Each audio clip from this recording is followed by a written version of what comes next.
What do the lyrics to the song mean? Great question.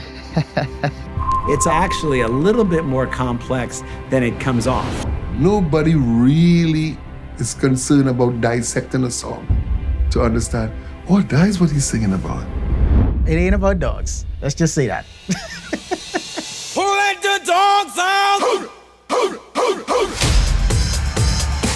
But the party was nice, the party was pumping.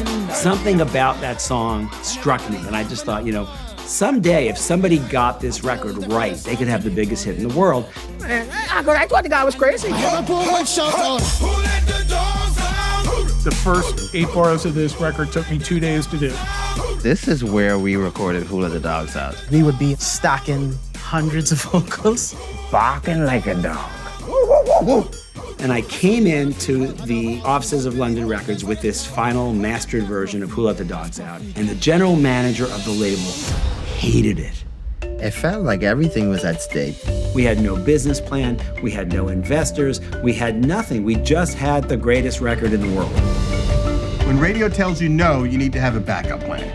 This could be possibly a part of pop culture in America. You serious? With pop music, you have to really hit the bullseye, or it's a complete miss. The song is going to either make us or break us. Every songwriter, when you put on a song, you have this hope that it will be a big song.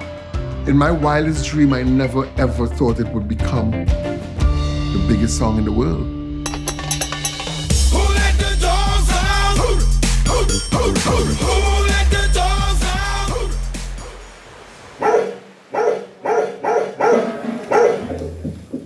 I don't normally tell people we've been around 20 years because it tells people how old you are. Yeah, but we have been around for a while. We are not rookies. I'm Isaiah Taylor, leader of the Baha Men. Before We Let the Dogs Out came along, we were big here in the Bahamas in the early 80s. We performed under the name of High Voltage between 91, 92. We changed the name from High Voltage to the Baha Men, which meant men from the Bahamas. Then we got the record deal with Steve Greenberg at Big Beat Atlantic. And back in 99, I got a call from Steve. He said, "Si, I have this song I would like for y'all to cover." He said, "Who Let the Dogs Out?" And I said to Steve right there and then, "Man, you crazy, man. You've got to be crazy." I thought the man was out of his mind, but thank God he wasn't. I don't look at this stuff very often, only if I come to the storage unit to put more stuff away, I might take a little look. It's crazy. I think if you've been in the record business for several decades, this stuff just piles up.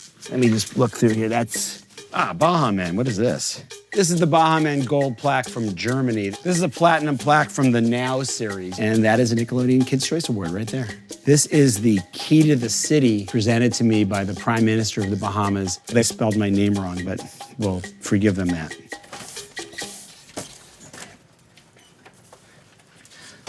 So this is the US Triple Platinum Award for the album Who Let the Dogs Out. I actually think by now it's probably quadruple platinum, but at the time we made the last plaques, it was triple platinum. Looking at this stuff, you remember back. So it was 1998, and I was sitting in my office at Mercury Records where I was the head of A&R, and this British producer, Jonathan King, came in. Jonathan King was a kind of eccentric record executive from England, and he said, "I want to play you this new act that I just signed named Fat Jack and His Pack of Pets." And it was about the worst thing I'd ever heard in my life. Who let the dogs out? It was this guy with a fake Caribbean accent, and the production was really cheesy. It sounded like it was played on a Casio keyboard or something, but it had a very memorable hook. I said, "Who wrote the song?" And he said, I don't know. And he was very, very mysterious. He didn't want to give me any information. And as I'm listening to this record, it suddenly hits me. I go, "Well, Jonathan, this is you. You're Fat Jack, and his pack of pets." And he said, "Yeah, I confess, it's me." And I said, "The truth is this is a great song, but I think that this isn't the right version." So I put the song up on my shelf where I kept all my demo CDs. And at the same time, in a different part of my brain, I was thinking, how do I turn that song, Who Let the Dogs Out, into a a hit because I think it deserves to be a hit. But I didn't know anything about the record. So I started trying to investigate like who wrote the record and where it came from. And back then, it was the early days of the internet. And I went to this early search engine that existed in the late 90s that was called Ask Jeeves. So I wrote, "Who Let the Dogs Out?" Ask Jeeves came back with this link to a message board of people who had recently been on vacation in the Caribbean. I just came back from Bermuda and I heard this amazing song called "Who Let the Dogs Out?" Does anybody know who does it? Finally, some guy came on the message board and he said, the song is called Doggy by Anselm Douglas.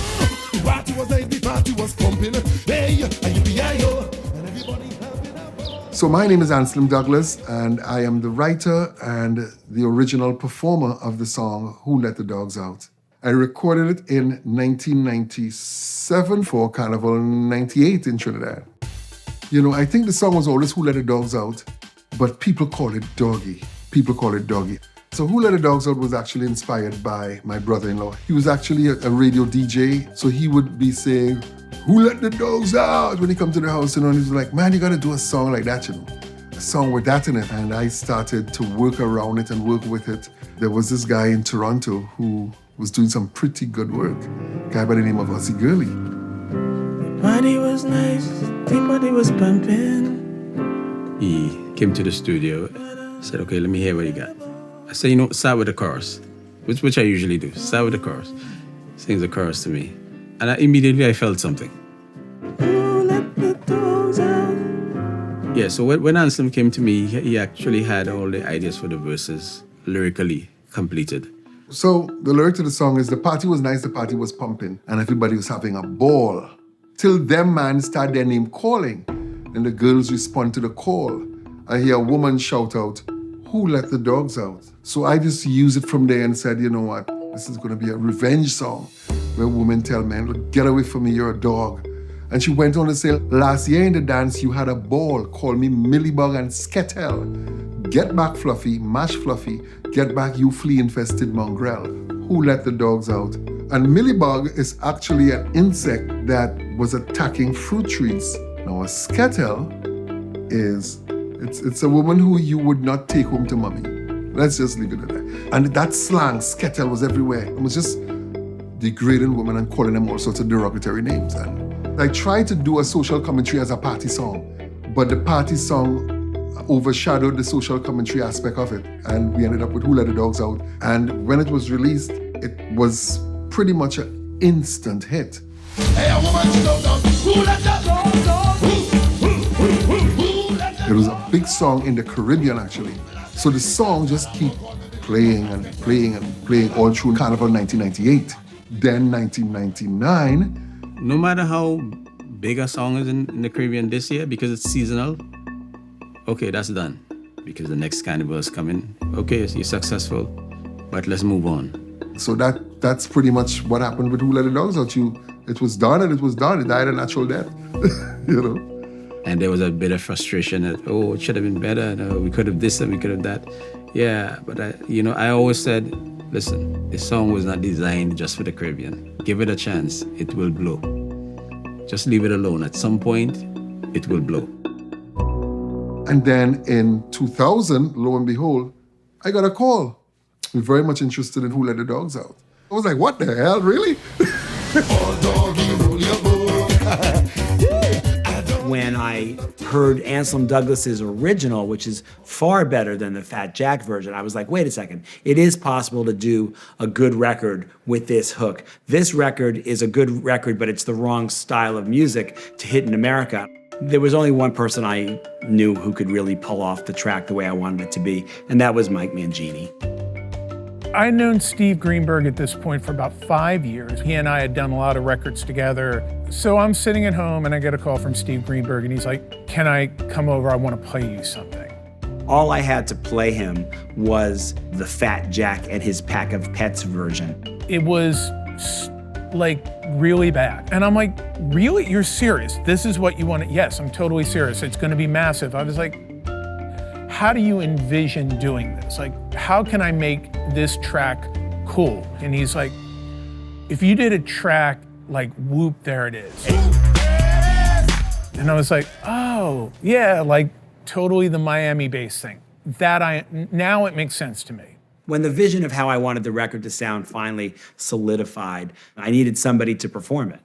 And I turned to my old friends, the Baha Men. I'd known the Baha Men for a long time. I'd actually made 5 records with them. And a couple times we came very, very close to having a hit, but never quite got one over. So I called up Isaiah Taylor and I said, I have the song that's gonna give you your global hit. And he said, what's that? And I said, Who Let the Dogs Out? And he started laughing. Man, I thought the guy was crazy. He said, no, we don't want to do that song. That song's already been a hit. The song was big all over the Caribbean. And I said, well, Isaiah, no, everywhere else in the world, this record is completely unknown. I'm telling you, this record could be your big hit. And he refused to do the song. He said, we're not a cover band. We don't do other people's songs. I was just that stubborn. I just couldn't see it. But by the time we finished going back and forth, I said to Steve, conversation is finished. We will do the song. The problem was, on the eve of recording the song, the lead singer of the Baha Men, a guy named Nehemiah Hild, quit the band. Nehemiah had quit to go on tour with Lenny Kravitz, but Steve wanted him to do the song with us. I heard from Steve he had turned it down. And he said, no, I'm sick of this. We've been doing this for years. We've never had any success. And I said, Nehemiah, please, I'm begging you, please just do this one last song. And he said, no, forget it, I'm out of here. And so we literally did not have a singer to do the song. And Steve made a suggestion to me. Steve says, why don't you find a younger singer? I didn't think about it twice. I just made arrangements and made sure that it happened. So I sent Mike Mangini, who is working on the record, down there to try to find a new lead singer. So he's like, I would like you to basically audition everybody who lives on the island and find the new singer for the Baha Men. And I was like, that's insane. That's crazy. What? Can't we pare it down a little bit? He's like, I think it'll be cool. He's like, try to find somebody who, is young, would look cool, like on the cover of this record. And so I go down. So I'm sitting in the ballroom of a hotel, and just person after person after person is just funneling in. And it's weird because there's people coming in and they have their chef's outfit on, or a blackjack dealer guy, or there's just all these people who are coming from the lunch break of their jobs to audition. One of the first people that came in was Rick Carey.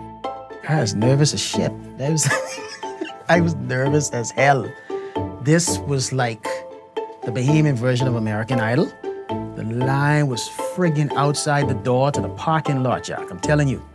And Rick came in and I thought, okay, I could see this working. There was this other kid who just came in named Omerit. I wasn't nervous. I was very relaxed. I'm not thinking oh, I'm gonna do this audition and, it's gonna blow up and we're gonna be the next big. It was none of that. Little did I know what I had in store for me. And then Marvin comes in out of the blue and he rapped. And I was like, oh, that's interesting. Baha Men, I knew them from I was growing up. I've probably been watching them and just wanting to be a part of it. So I called Steve up and said, I know this is gonna sound crazy to you, but I think these 3 kids could kind of do this. And he's like, do they all look young? I was like, yes. Do they all look cool? I said, yes. He's like, good, hire them all. So that was sort of how it came together. The audition took place on Saturday, and I had the guys in the studio on Monday. No time for no real formalities. It's like we were prompted in the car, so to speak, and then we just went straight into the studio to record. So here we are at Circle House. This is where we recorded Who Let the Dogs Out. It just brings back tons and tons of memories. I would be in the vocal booth. Isaiah has a famous line. He would always say, attack the track. Attack the track, man. Y'all ain't attacking the track right. So he gets credit for pushing you beyond what you thought your limit was.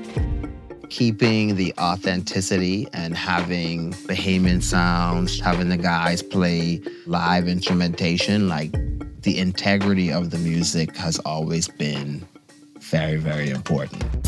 So now you have like sort of this Trinidadian thing, you have this Miami bass thing, you have this Bahamian thing, and it's pretty clear the record is starting to get pretty interesting and pretty fun. And I come back down to Miami a few days later and I listen to the record and I'm really disappointed. He comes over, he goes, "You did it totally wrong." He's freaking out. He goes, "Well, what's wrong? These guys are great singers." I said, "You're right, they are. They're great singers, but they're terrible barkers." You have them saying, who in the chorus, and they should be barking like a dog. And it's like, you can actually hear the difference between who, and a bark. And he's like, absolutely, I can totally tell the difference. The bark has to be right or the record is a miss. And I try to get the Baha Men to like do the bark the way I wanted to do it. Dude, why we recording these same barking over and over and over and over and over? Dude, I just actually be barking like a dog. Like, woo, woo, woo, woo. And they finally just said, "Okay, Mr. Smart Alec, you think you're such a good barker, why don't you do it?" So I said, "Okay, I will." And I went into the studio and I did the bark. And that's the bark we used. The barks in the chorus are working out great. Steve comes over and we listen and we tweak a few things. And then he becomes obsessed about how does the record start?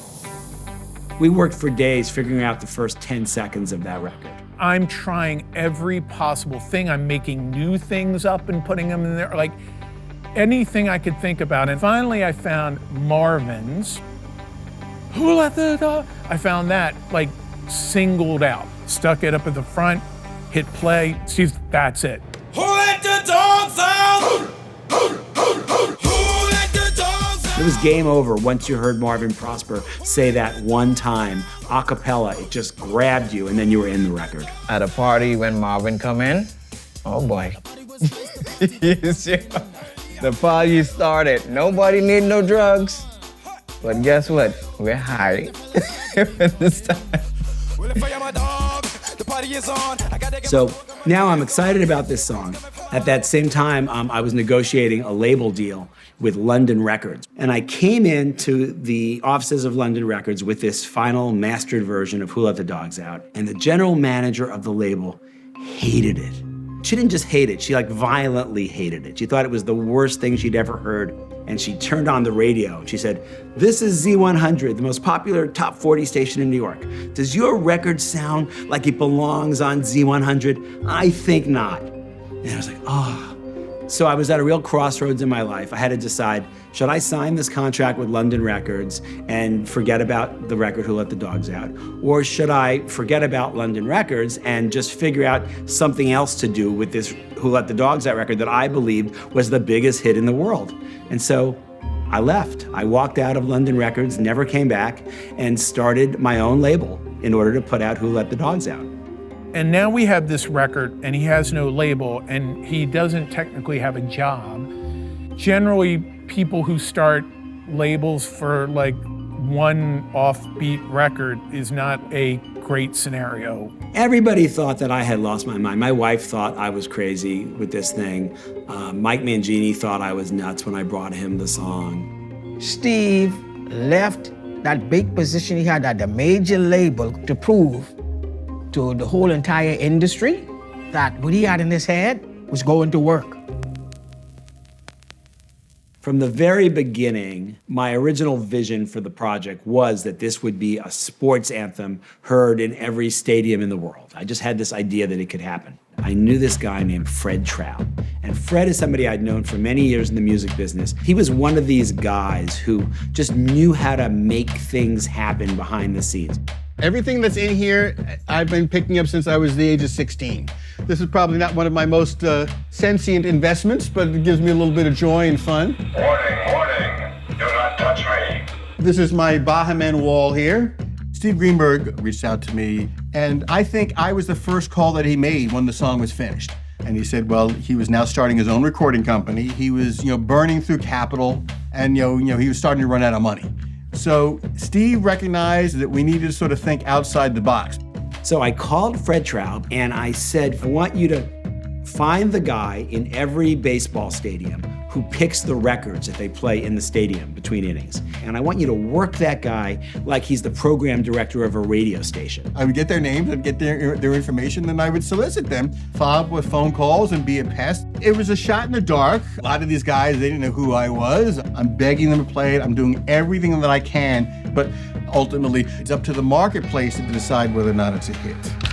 The first team I believe that he got to play the record was actually the Yankees. Then the Mets started playing it, but the song really, really broke out big in Seattle. And it became A-Rod's walk-on music. So everyone just kept hearing this song. And by the time the baseball season ended, 5 out of the 8 teams in the baseball playoffs had Who Let the Dogs Out as their fight song. All of a sudden, we started getting asked to appear at sporting events. Basketball games, tennis games, football games. It just spread like wildfire through so many different teams. Game 4 of the World Series, the Baha Men performed Who Let the Dogs Out on the field at Shea Stadium right before the first pitch. I don't know shit about baseball, okay? But all I know is baseball is an American pastime, and they worship that shit to the core.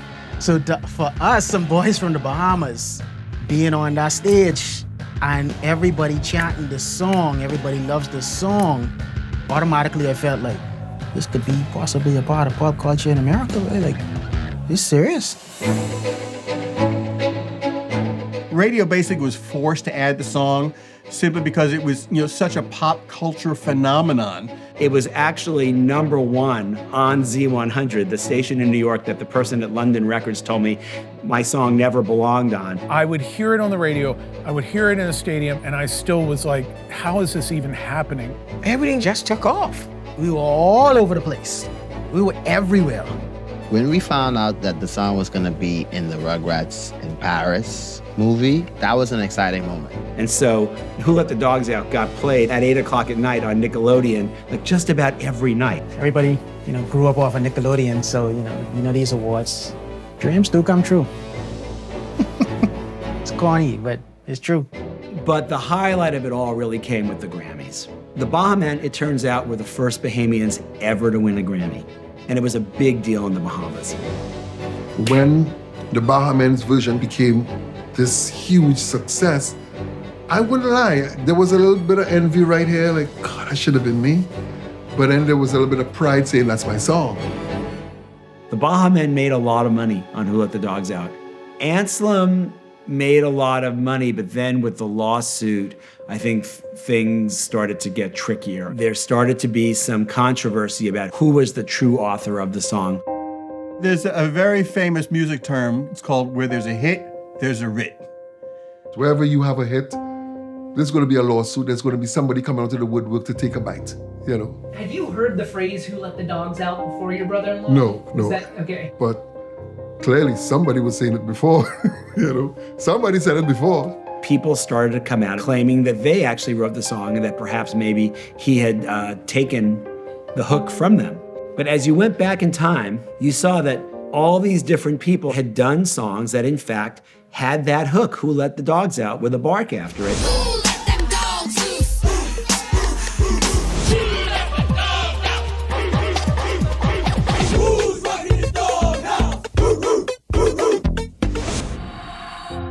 But what's really strange is that a man named Ben Sisto actually found VHS home video of a high school football team singing that chant, Who Let the Dogs Out, with the bark, in the mid-1980s.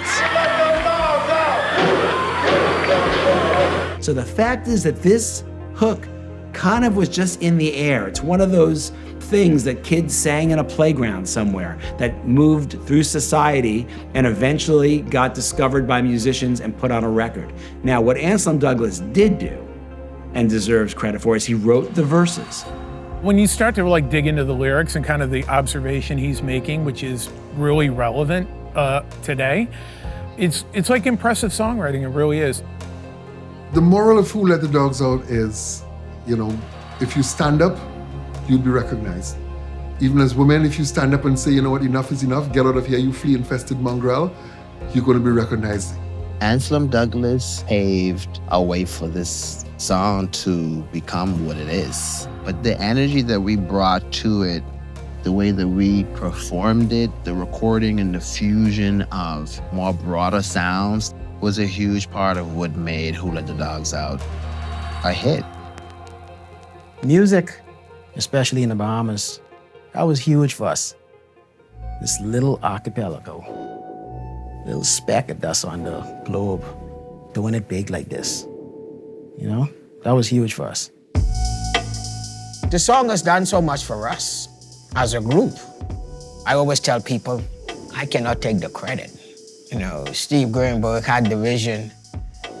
It was magic. That hook was something that was magical. And when I heard it the very first time, it was obvious that if somebody could take that hook and build around that hook a great record, they could have the biggest hit in the world. And in the end, we proved that once in a while, you're right in this business. And when that happens, it's the greatest feeling.